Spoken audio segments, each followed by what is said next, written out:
All right, so welcome back from your vacation. I hope you all had a fantastic Labor Day break. Obviously, we didn't have class on Monday, so we start back up today.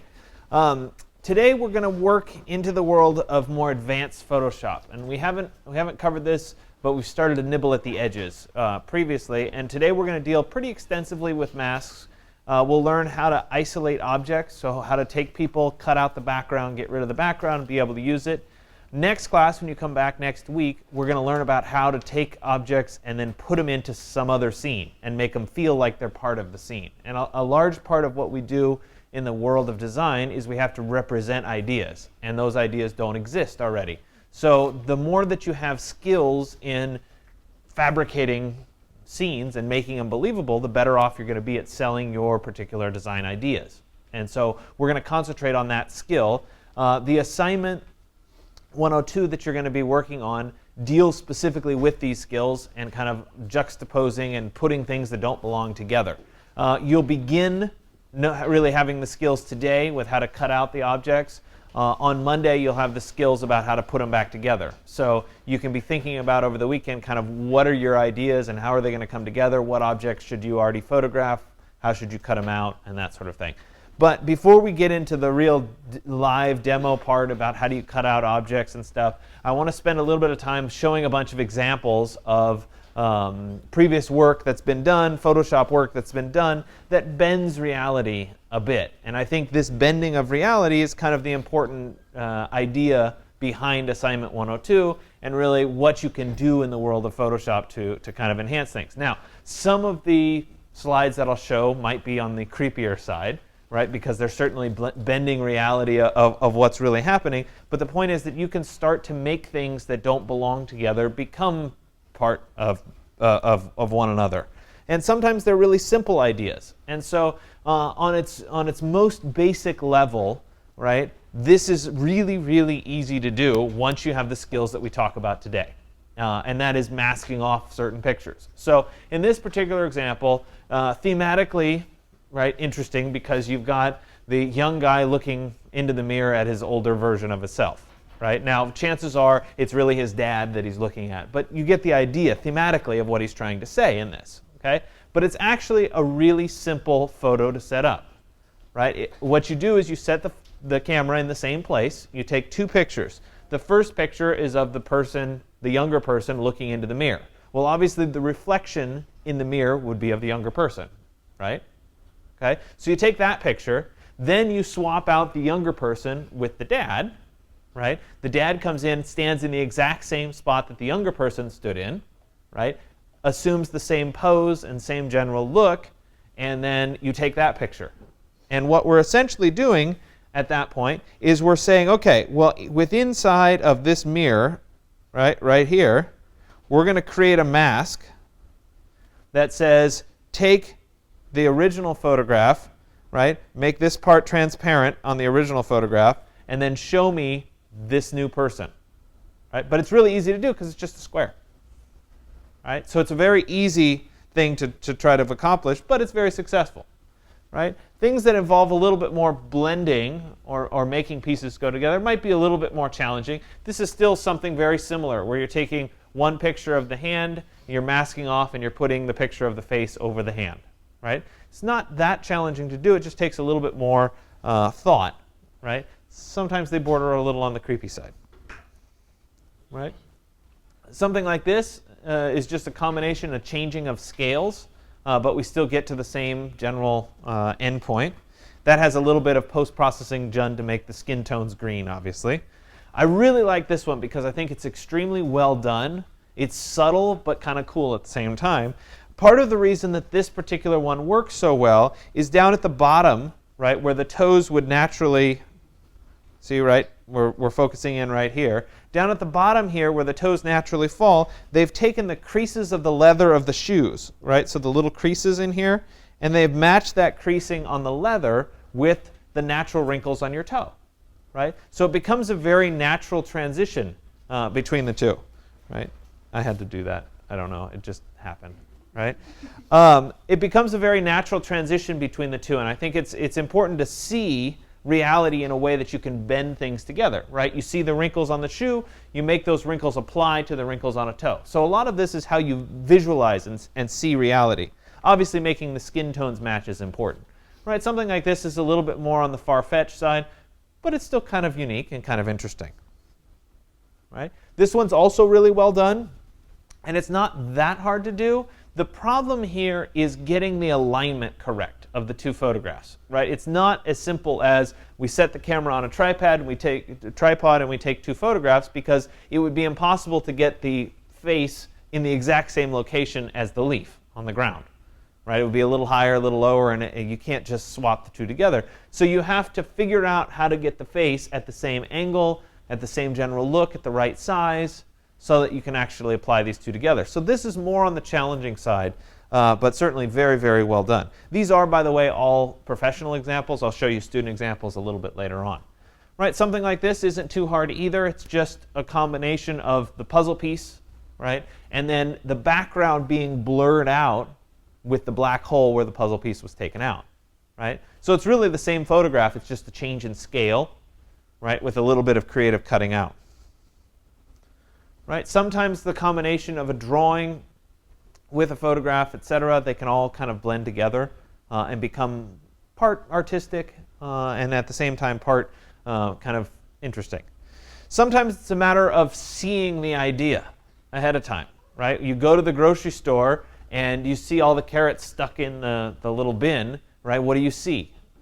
Right? Notice, though, this still follows the general rules of composition. It still follows the rules of pattern that I was talking about, where you have, not every one of the carrots has an eye on it, right? Just one of the carrots has an eye on it. So you want to make sure you think carefully about what's that golden moment and how do you take advantage of that particular moment.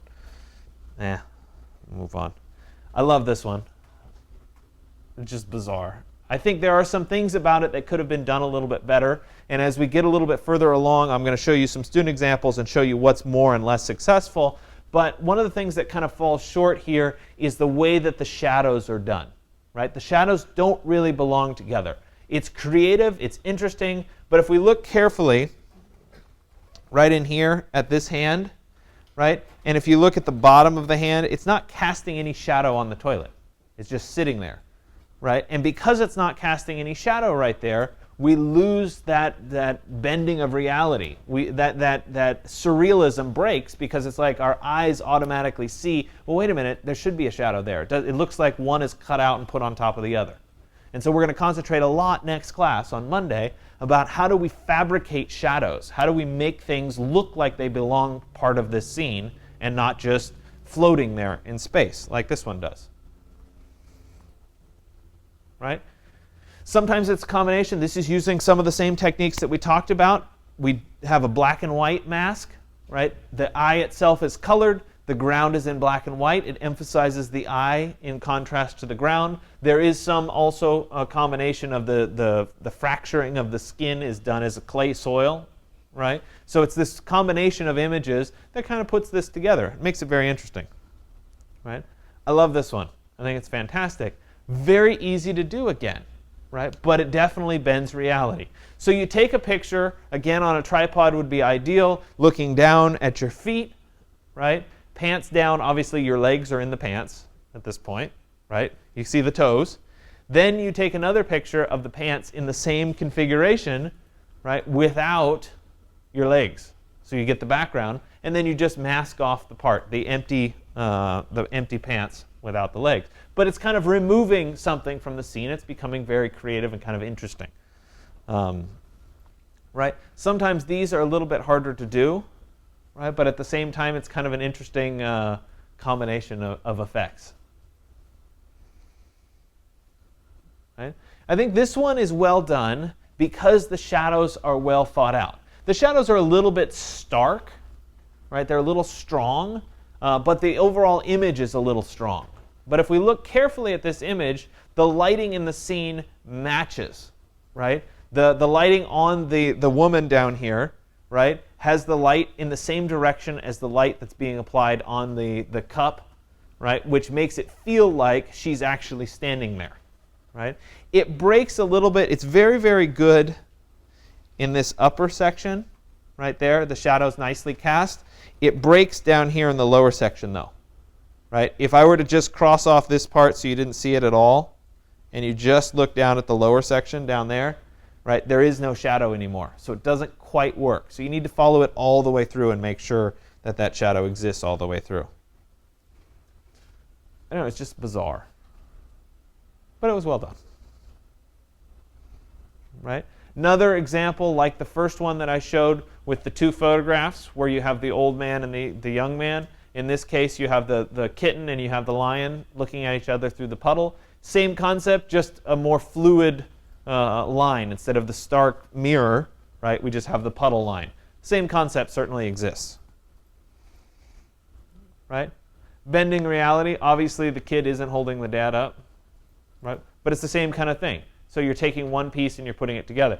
These are hard to do. The floating objects are always hard to do because it's hard to get the clothes right. Because the clothes naturally, if you're holding up, if you're laying on a table or something, your clothes don't fall quite correct. In this context, he must be balancing on something very narrow in diameter, which can then be transposed into the kid's hand. Okay, so you have to think about kind of how you set stuff up.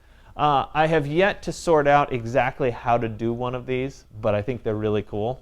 Right? Sometimes people do it in smoke. Sometimes people do it in the splashes. In this context, you would have to have like really high-speed photography and be able to capture the moment just right. But I think it's a really cool image. So probably not in the scope of what you're going to do for assignment 102, but it's nice to show you at least. This one's kind of bizarre in its own right.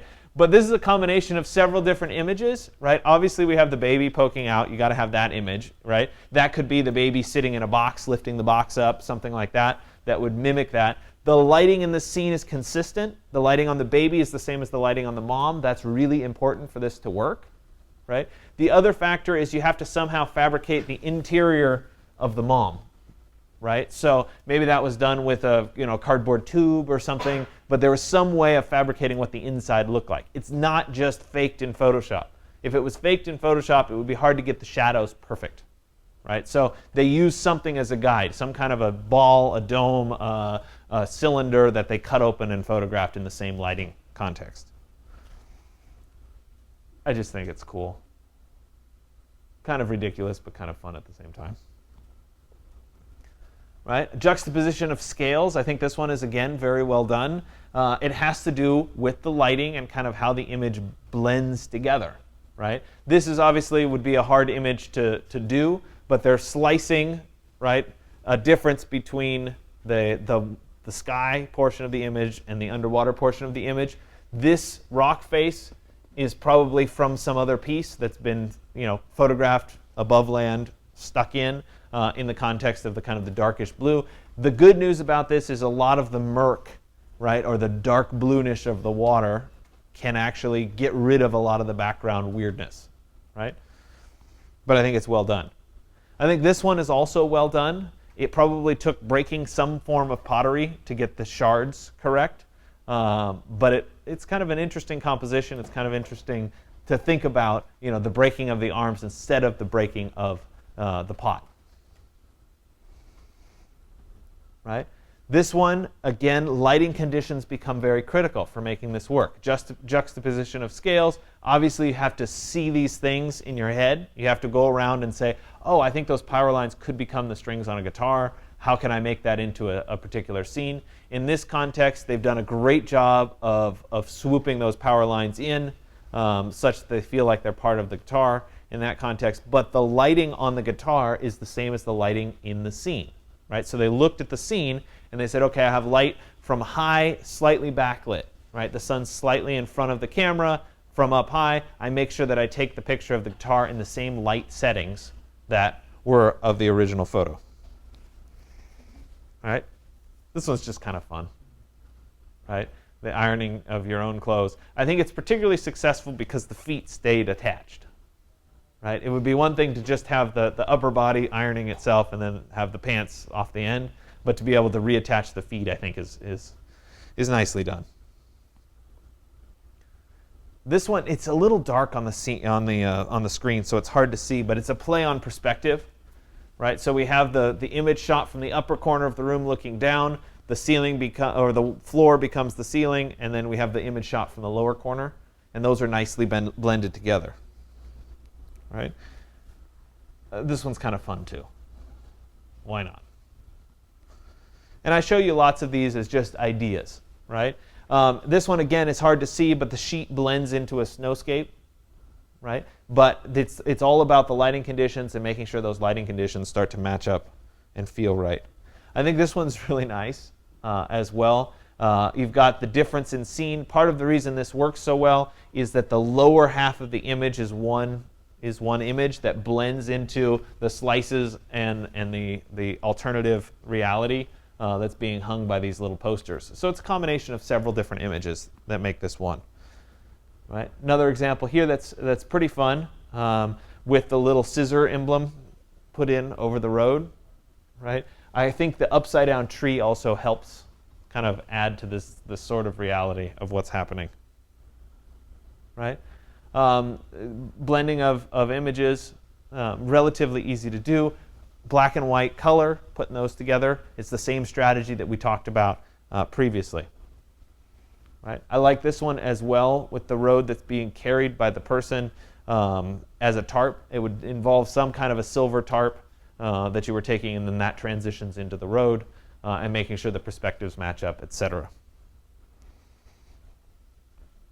Another example here, rowing through the dirt instead of.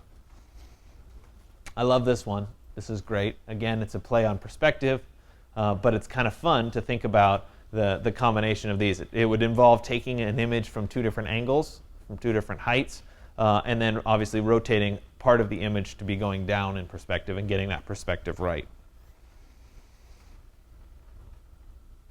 Transition between summer and winter, also nicely done, though it would probably take a little bit more time to get these two images given that we're in just one season right now. Just kind of amusing. Why not? Much harder to do because you have to interpret what the inside of the house would be, etc. This one's relatively easy to do, right? Just a combination of a stone that's being masked over the person. So let's look at some student examples. Right? And I think the key here on being successful is really trying to focus on getting the lighting conditions right. I think that's probably the most important thing. So to make sure that the two images that you shoot really belong together and the shadows belong together. That's going to be the easiest way of kind of making these pieces come together. That one's kind of creepy. Like you guys already saw this one, also kind of creepy. But again, the frontal shot makes the two pieces very similar. Okay, this one is not compositionally by any means the best picture. Okay, but I think it happens to be one of the best adaptations of a lighting condition. Right. So the picture has some red eye in it. It's not particularly attractive, right, of the pigs. And the student in this context went and took a picture of this dog at the same kind of lighting conditions, same settings, and because those two lighting conditions and settings match up, the two images become very seamless. Right? So it's a really good example of just making sure that the light conditions match, and therefore the images go nicely together. Right? This one, the image of the flower and the image of the dress, again, getting the flower and the light to match really matter. Notice that the shadow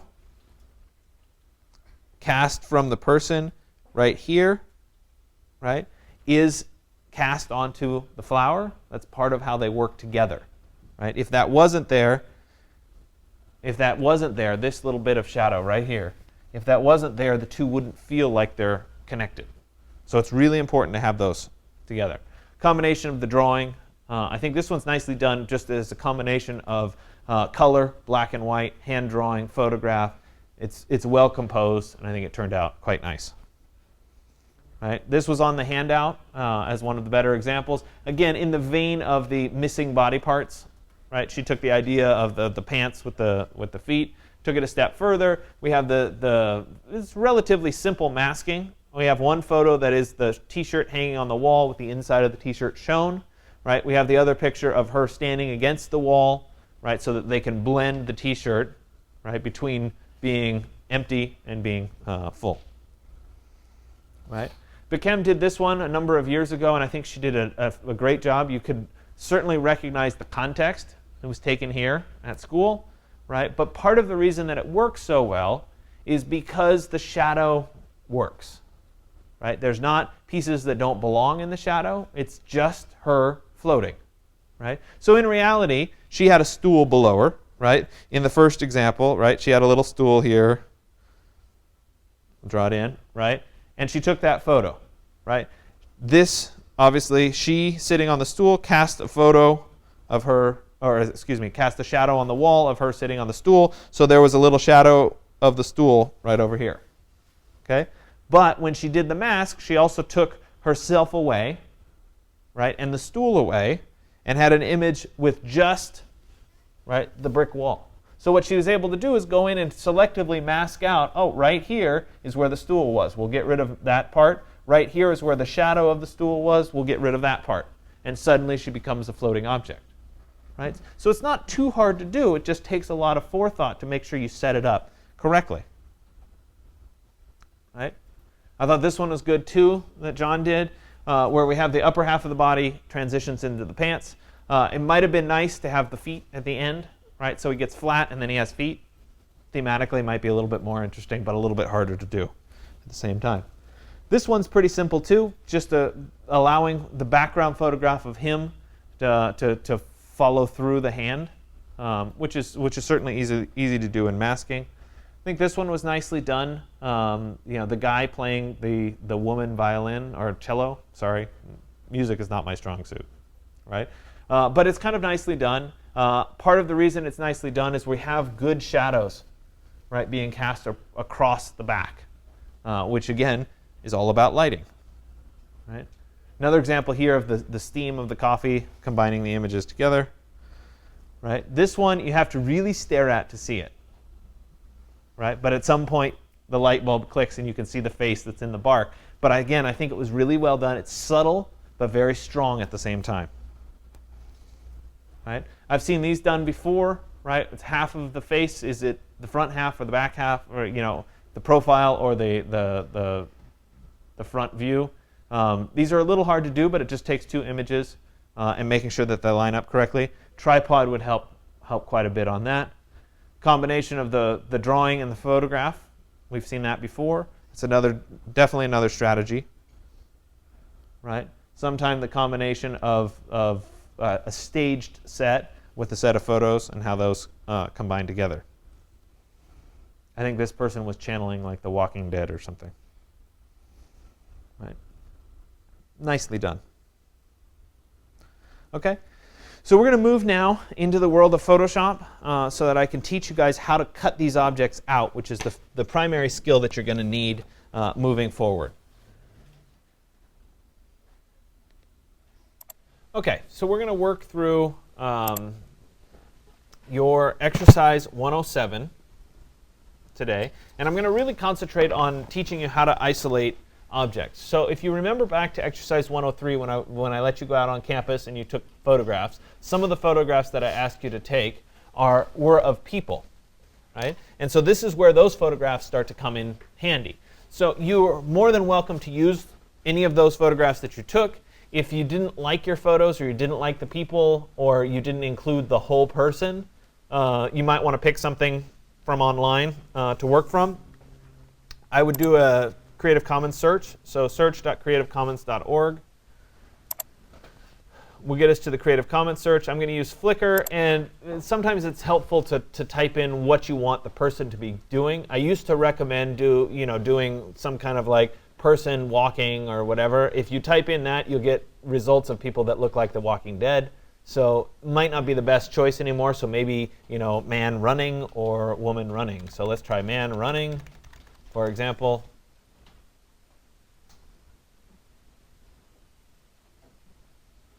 Right? And when we're looking at these, we're looking for an image that would have the whole person. Right? Take this one, for example. Oh, come on. Everything is running so slow today.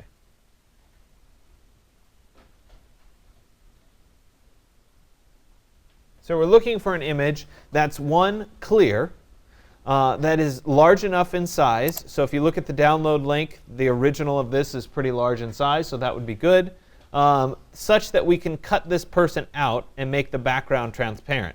Now in this particular context, this person isn't quite, no, it's pretty clear. So this actually isn't a bad one. So let me go ahead and download the original size, and I'll save that on my flash drive. Go show in folder. Oops, didn't quite finish. Of course, everything's running slow today, right?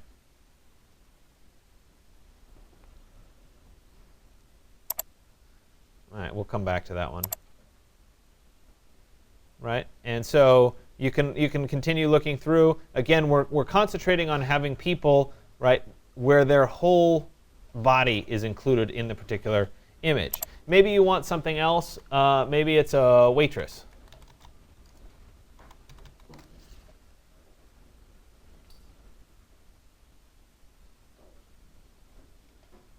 Come on.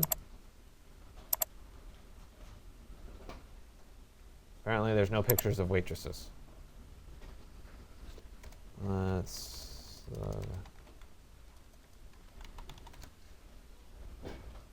nothing. All right.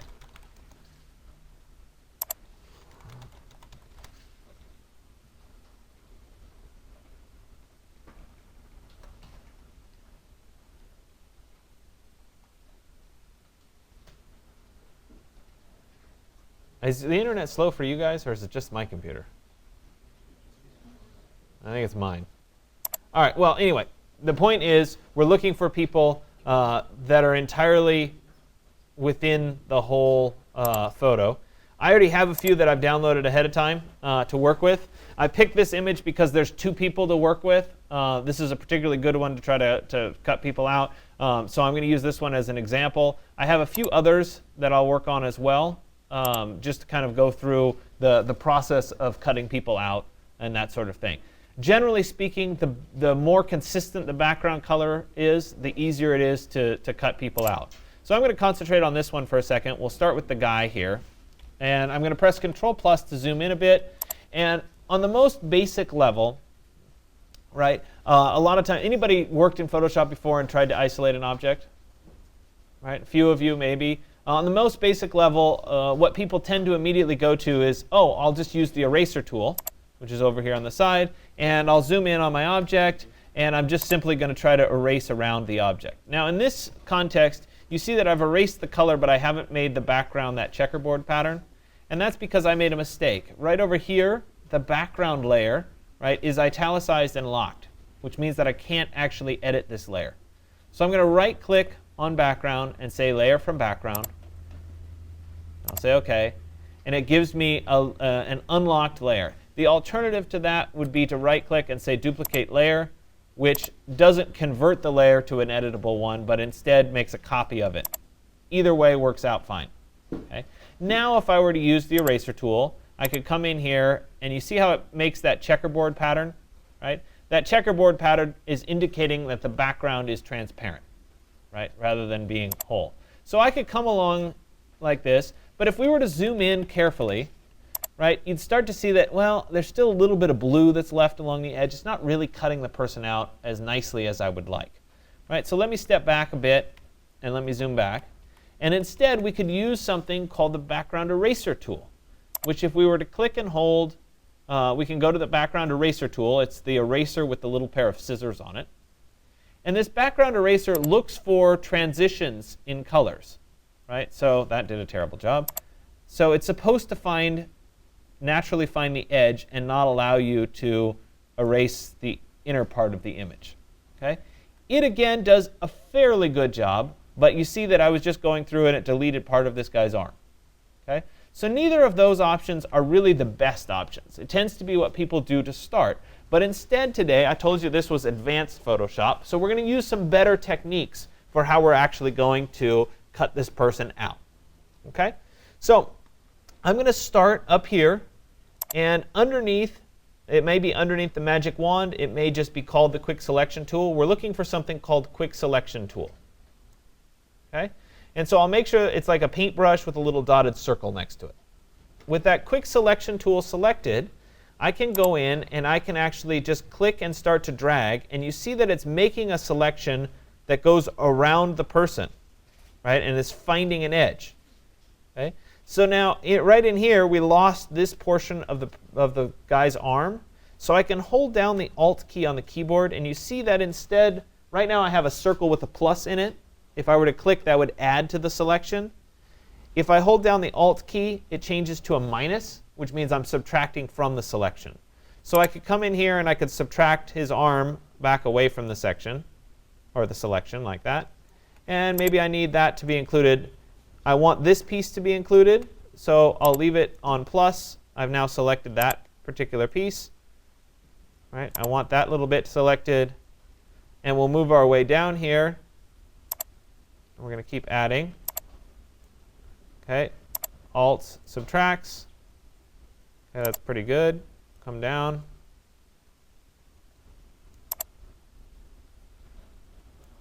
All right, again, pretty good. We'll work our way, start to work. Oh, I lost his foot. So we'll subtract that part of his foot. And so it's kind of a combination of things. The other thing that I can do is I can make my brush smaller by hitting the bracket keys on the keyboard. And we can add in between his legs here, like that. And I can make this a little bit bigger again, and we'll start to go up this side.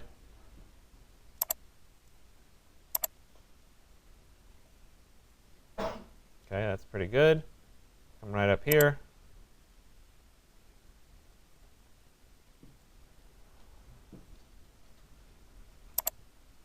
And we work our way around. So I did a pretty good job of identifying where he falls. Let me go ahead and Control minus a bit. And I'm going to add this part to the selection over here with these cars in it, because obviously I don't need those. And then let's go ahead and take a look at the girl. Since I'm doing both of them, they're part of the same image. I'll ultimately cut them up separately. But for right now, I might as well select each one of them.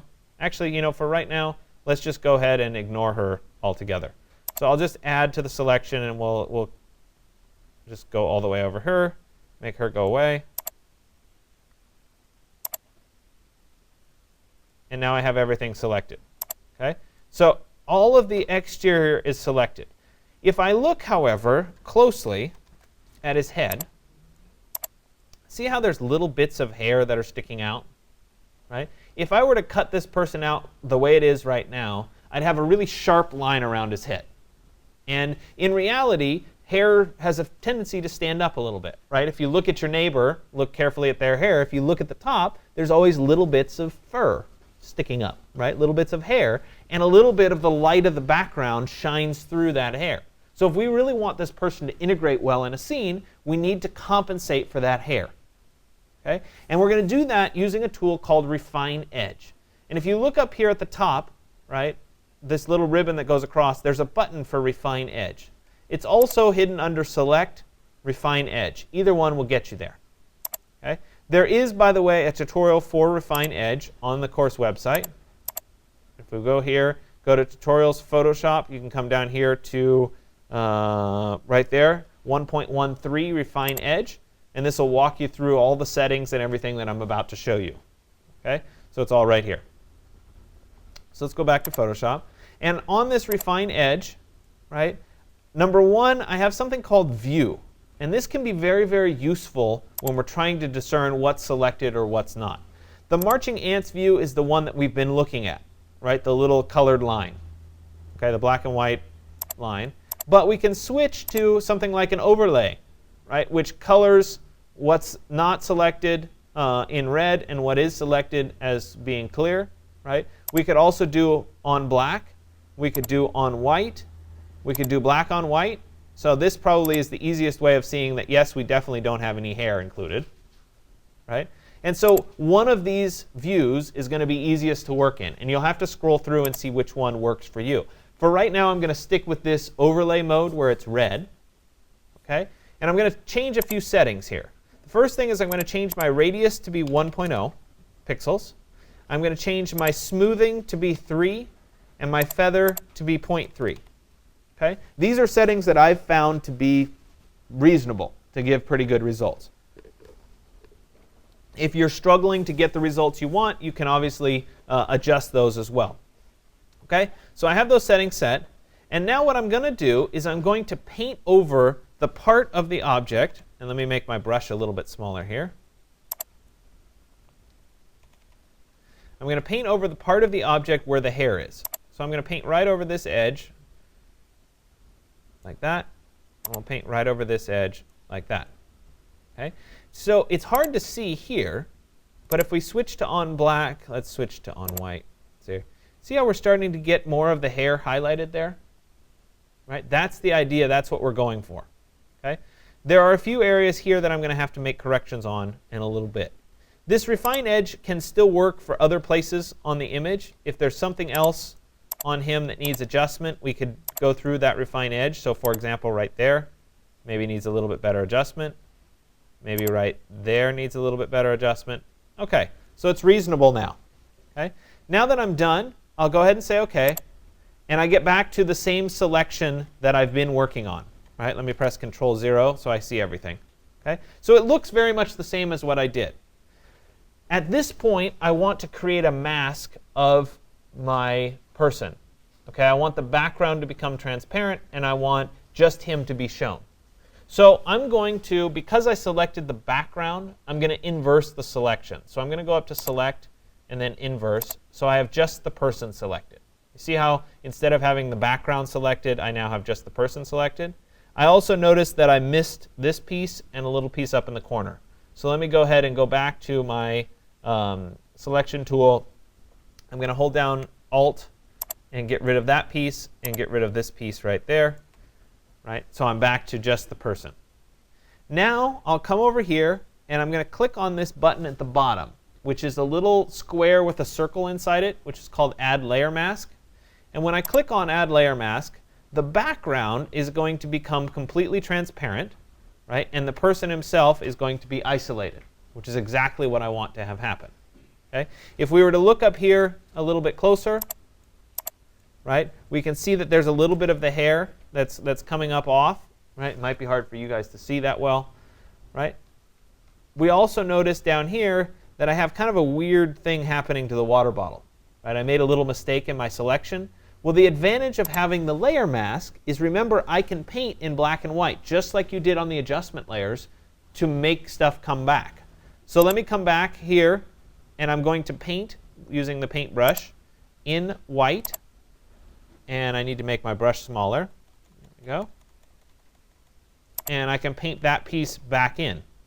Okay? I went a little bit too far. Let me flip my colors. And I can paint that part back out.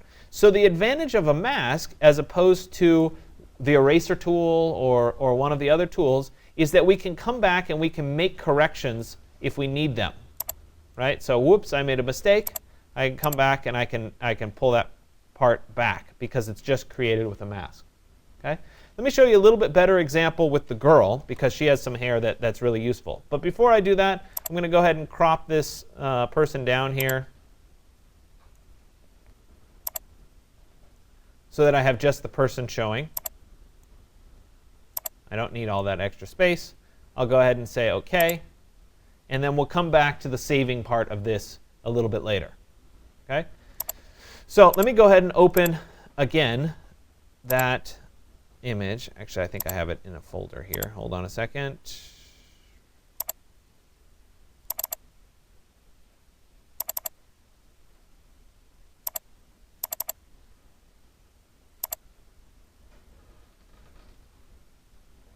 All right, I had it. Was it? There it is. OK, let me open that one again. Maybe not. Oh, come on.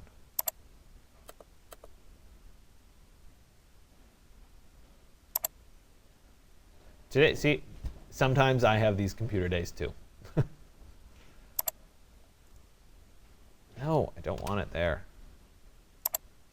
Sorry, I'm going to have to do it this way.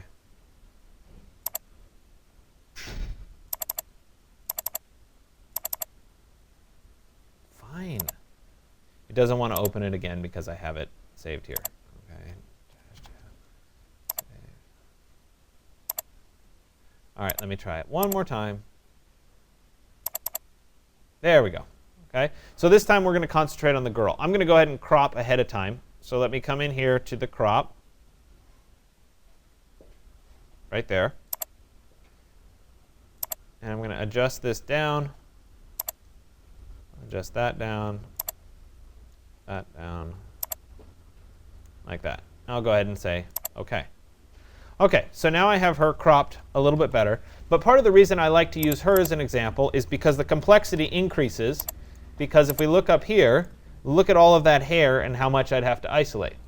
Okay? So if I didn't use the refine edge, right, cutting all of these little pieces out would be very, very challenging. Right? It would be a lot of work to highlight each strand of hair. So instead, we're going to do the same strategy with her. So let's go ahead and use that selection tool here, right, the quick selection tool.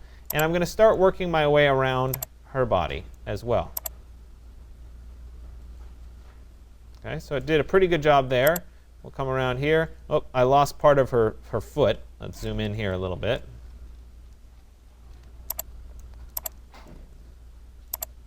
Oops. Let me hold down Alt. Let's try to get this back.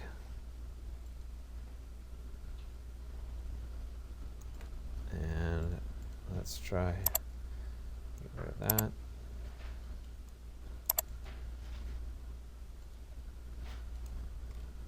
All right, that's pretty good.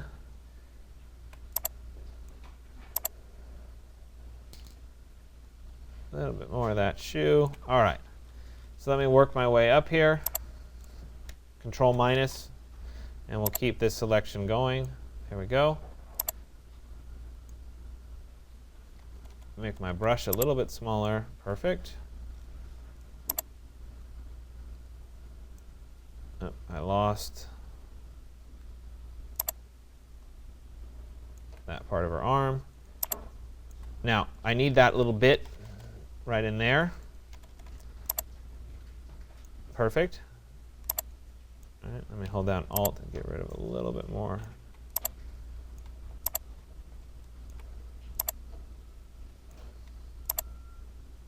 All right. And I'm going to leave this not too, so I'm going to include a lot of this. So I might add just a little bit like that because that's a little bit strong, but I'm going to leave most of the hair kind of selected like that.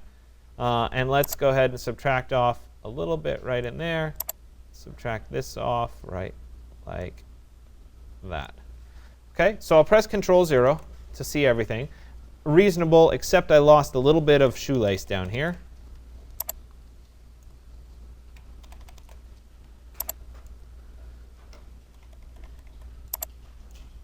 Oops.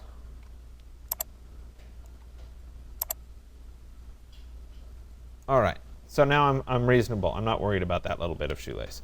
So I'll press Control 0, okay? But I'm going to go in and refine the edge on this upper section. So let's Control plus to zoom in a bit. And let's go right up here to her hair. And then I'm going to go to the refine edge. And again, I can press the button here, or I can go to Select, Refine Edge. It makes no difference. Right? And so we are going to go back to that overlay mode. And I'm going to start to work using my paintbrush again. Recognize that my radius will be set at 1.0. My smooth will be set at 3. My feather will be set at 0.3. Right? And then I'll go ahead and start to paint in where her hair is. So right like that, right like that. Right? And we can already see that it's doing a better job. Let me go ahead and switch, for example, to the on black. See how it's highlighted where her hair is? Right? And I didn't have to do anything. Okay? Likewise, if we go back to overlay, I kind of want this little piece right in there to be highlighted. Right? I want a little bit above her ear to be highlighted. Okay? Now, see here, it did part of her, part of the palm tree in the background. Right? So I can switch and hold down Alt and try to subtract that from the selection. So just like the regular selection tool, right, I can choose to subtract from and add to the selection. Right? So maybe a little bit more there is gone. OK, once I'm done, I'll go ahead and say OK. And again, it looks like it's a little bit better selection, but it's a little bit finer than that. I will go up to Image, or excuse me, Select Inverse. So I have the opposite selected. right? So just the person is selected here. And then I'll go ahead and add a layer mask. Now I can't add a layer mask to the background, right, because it's a locked layer. So let me go ahead and right click and say layer from background. So now I have an unlocked layer. Now I can add the layer mask, which we'll put in right there. Okay? So if I were to zoom in on the hair, we can now see that I have all the strands of hair, which are great. Right? That's exactly what I want. Now I've lost a little bit of her ear in here. So as long as I'm on the layer mask with my paintbrush, I can come back in and add back in the part of her ear that I lost. Right? Likewise, I lost just a little bit right in there. All right? Now the nice thing is, remember, if I go too far, whoops, I went a little too far, we can flip my colors and I can come back and I can touch that part up that I went a little too far on, like that. Right? Likewise, as I look down, if there's anything that I missed, like her foot here, oops, let me flip the colors. I lost a little bit of her shoe that I really want back, right in there. A little bit there at the bottom. Right, I can get that back. And I could flip the colors and do the little indentation that's there as part of her shoe. Clean that up just a whisker, right like that. Okay, then I can press Control-0, and now I have her isolated as well. Okay, so now that I have this done, I'm going to do a couple things. And you're actually going to upload these to the course website. And there are a bunch of uploaded images that have been done before by people. So if you go to the resources section and go to Collage Images, there are images by category, including landscape, objects, etc. If we go into the more people category, you can see that they're separated by male and female. I can say, yeah, let me see this one, for example. Okay, so what we've done is we have the color version. Notice the hair is nicely done here, right? But then we have a black and white version, and we have just a gray version. Right? This makes life easy when we're doing this as a collage, because sometimes you want the color version, sometimes you want the black and white version, and when you go to create the shadows, ultimately, this gray version is going to be very, very useful. Okay? So I'm going to create all three of these versions when I do my saving. And so I haven't done any saving yet. It's now time to start the saving process. Okay, so the first one is the color one. That's easy. We'll go up and we'll go File, Save for Web. And we want to make sure that the type changes from JPEG to PNG 24. Okay? And when we select PNG 24, the background becomes that checkerboard pattern. It's really important. If you save it as a JPEG, you'll get a white background. Okay? Because JPEGs don't support transparency. The PNG will support transparency. So we make sure it says PNG 24. And I'll go ahead and click Save. And in this context, we'll call her woman running color.png. And I'll go ahead and click Save. Obviously, I've already done this person before, so I don't need to do it again. Right? And so we'll go ahead and replace it. Now, the next one that I needed was a black and white version of the image. So we've done this before as well. So you can see where I try to build skills upon other skills. So we've already done this. We're going to go up to Layer. We're going to go to New Adjustment Layer, and we're going to do a Channel Mixer.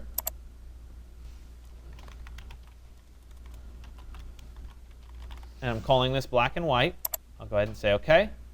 And then I'll check the box for monochrome, and I can go through my presets and see if there's one that looks better than another.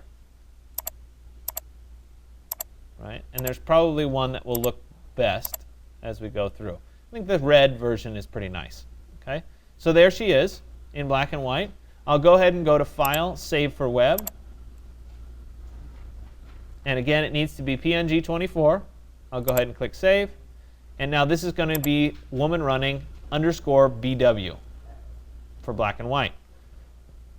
And then I'll go ahead and click on Save. OK. So the next piece was that I needed that gray version. Okay? So what I'm going to do is I'm going to create a new regular layer. So right here is a new layer.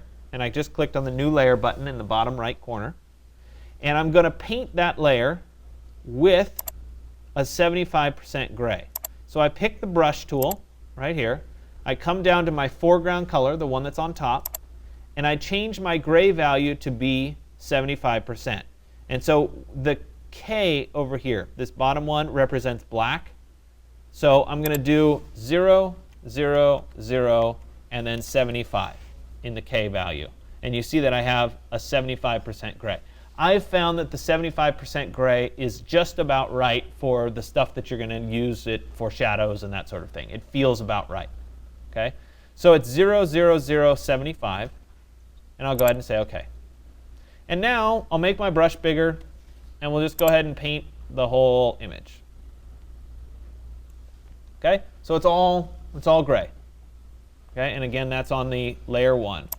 And I could almost call this, I would call it silhouette, but I don't think I can spell it. So we'll call it gray person. All right. Now, last class we talked about copying a mask from one layer to another. Do you remember how we did that? We held down the Alt key. So I'm going to hold down the Alt key. There it is. And I'm going to take this mask and drag it up to the gray person layer. Okay? And when I do that, we now have the person cut out, right? I also noticed that I missed a little part in the center there. That's transparent. You guys see that? All right, I didn't see that until I made it gray. So let me go onto the mask layer here. Let me paint in white. Let's make my brush a little bit smaller. And let's make that one come back. I'll press Control 0, right? And there is the silhouette version, the gray version. So it's really easy, once you've created the mask, to create this. Right? We're just holding down Alt, copying the mask. So I'll go ahead and go to File, Save for Web. And I'll click Save. And this is going to be woman running underscore gray.png. Remember, it is PNG 24. OK, so let's try doing the same thing with the man, wherever he is, right there. Okay? So the first one is going to be color. So I'll go to File, Save for Web with the color version. Again, it has to be PNG 24. And I'll go ahead and click Save. And this is going to be man running color. And I'll go ahead and click Save. Okay? The next version is going to be in black and white. So I'll go up to Layer, New Adjustment Layer, Channel Mixer. Oops. Black and white. Say OK. Check it for monochrome. And then we'll go through the various values. The red filter was pretty good last time. I think the yellow filter is a little bit better. Okay? So I'll go ahead and I'll save this one. So let me go to File, Save for Web. It's going to be PNG 24. I'll click on Save. And this is going to be the man running, but instead of color, we're going to do BW, black and white. And I'll click Save. So now I have the black and white. The last one is to create the gray background. So I'm going to create a new layer. So I'll click on the new layer icon. I'm going to use my brush tool, and I'm going to paint in 75% gray. And I'm going to achieve that by typing 0, 0, 0, and 75 in the K value, which represents black. I'll go ahead and say OK. And then we'll go ahead and paint this whole thing in gray. All right, there it is.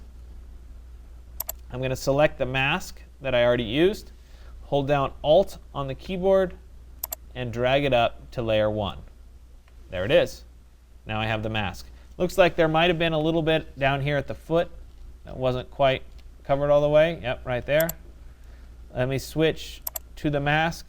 I'm in white. Make my brush a little bit smaller. And we'll fill that part in as well. I could come back to my original image, which is also a little bit transparent, and I could fix the mask right there as well. Okay, and then resave, obviously. So let me turn back on the gray, press Control 0 so I can see it. Then I'll go to File, Save for Web, Save. And this is going to be the man running, and this is going to be gray. And I'll go ahead and click Save. Okay? So now when I go to post these images, I have to do something a little bit different. So I'm going to go up to New, Post.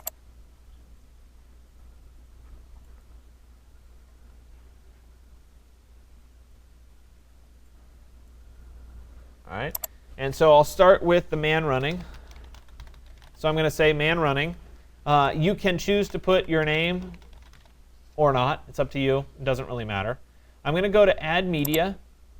I'm going to go to Upload Files, select Files,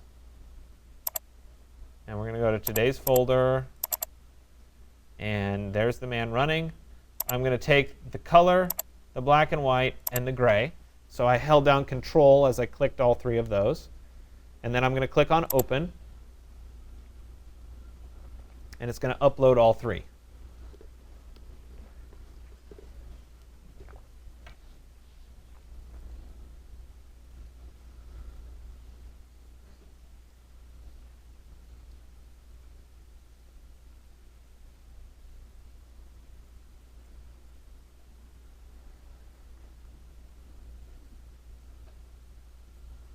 OK, so there's all three. They all have check marks. I'll click on Insert into Post. And I should get all three images inserted into my post, the black and white, the color, and the gray. I'm going to come over to the very bottom and say Set a Featured Image. I'll pick the colored one as the featured image. Set Featured Image. Notice I don't have to upload it again. It's already been uploaded. I can just pick from it. And then comes the one last important part. And if we look over here, you're used to your categories, right? So we go through and we'd say, yes, this is exercise 107, right? But below that, there's something called Collage Images, right? And these are terms that people have categorized these images in so that you could do a search and try to find somebody who was jumping, for example, on the website. So this particular person is running. So there's running. Furthermore, let me come down here. This is a person, and it is a male. And we could say it's a man, right? And so we're pretty good. Now that I have those checked, right, I'll come back up and I'll go ahead and publish. Okay? So it's one post for the three images. All right, we'll let it finish its post. I'll do the same thing for the woman that I cut out, right? And I'll do the same thing again. Now, I asked you to do 5 posts of people that are isolated. Okay? That's going to vary depending on how fast you are. I'd rather have you do a quality job than focus on numbers. Okay? If you finish 5 people, you can move on to 5 additional objects. Okay? So you should be working the entire class period today creating these.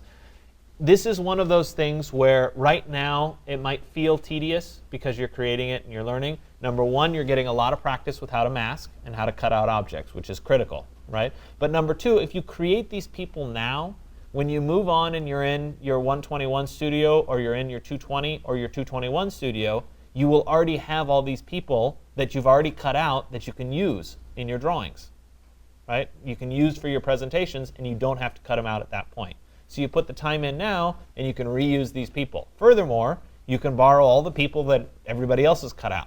So there's lots and lots of people that are easy for you to use now, which is the idea. Okay? On the back, I made a mistake. It says 3 posts of tiling textures. We're not doing any tiling textures today, so you can cross that out. That's the summary of posts. Okay? You also do not need to comment on this exercise. Okay? So you're exempt from comments today, or for today's exercise, which means next class when you come in, you won't have to do comments. Okay, so I want to make that clear so you don't have to worry about it. All right? Now, are there any questions about this? Okay, sounds good.